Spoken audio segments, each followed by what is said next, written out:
اهدني يا خالق السبع الشداد السلام علیکم ورحمۃ اللہ وبرکاتہ۔ ریڈیو HRDF میں آپ کا استقبال ہے۔ کچھ بچے گراؤنڈ میں کرکٹ کھیل رہے تھے۔ بلے باز کے مار سے گیند باؤنڈری پار کرتے وقت لوگ شور و گل کر رہے تھے۔ اس دوران 6 یا 4 کو لے کر دونوں ٹیم کے درمیان تو میں شروع ہو گئی اور معاملہ ہاتھا پائی تک پہنچ گیا۔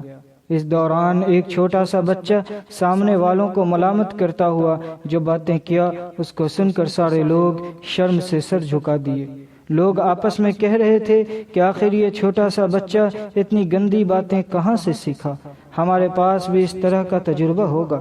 ہمارے یا پڑوسی یا پھر دوست و احباب کے بچوں کی زبان سے اس طرح کے گندے الفاظ نکلتے ہوئے ہم مشاہدہ نہیں کیے ہیں کیا؟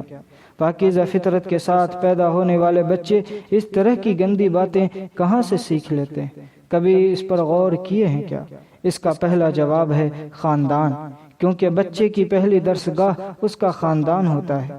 گھر کے اندر ماں یا باپ یا بھائیوں کے بیچ ہونے والی باتوں میں اس طرح گندے گندے الفاظ استعمال کرنے کی عادت ہے تو بچے بھی اس کو سن کر سیکھ لیں گے اور موقع ملنے میں اپنے ساتھیوں کے خلاف استعمال بھی کریں گے۔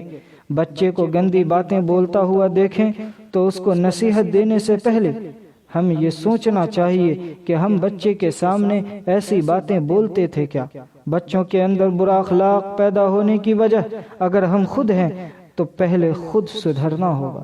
بچے کی گندی باتوں کو نظر انداز کرنے یا اس کی حوصلہ افزائی کرنے والے والدین بھی سماج میں موجود ہیں۔ بچے کے برے الفاظ سے دوسروں کو ملامت کرنے کو ان کی صلاحیت کی نشانی سمجھ کر ان کی تعریف کرنے والے ماں باپ بھی ہمارے بیچ ہیں۔ ایسے لوگوں کو خیر امت کا رکن بننے کا کوئی حق نہیں ہے۔ پیارے بھائیوں، ہمارے بچوں کے اقوال اور افعال میں مہذب ہونا ہے تو اس کے لیے خاندان کے اندر سے مناسب تربیت ملنا چاہیے۔ ہمارے بچوں کو مہذب یا برا شخص بنانے کی اہلیت رکھنے والے ہم ہی ہیں۔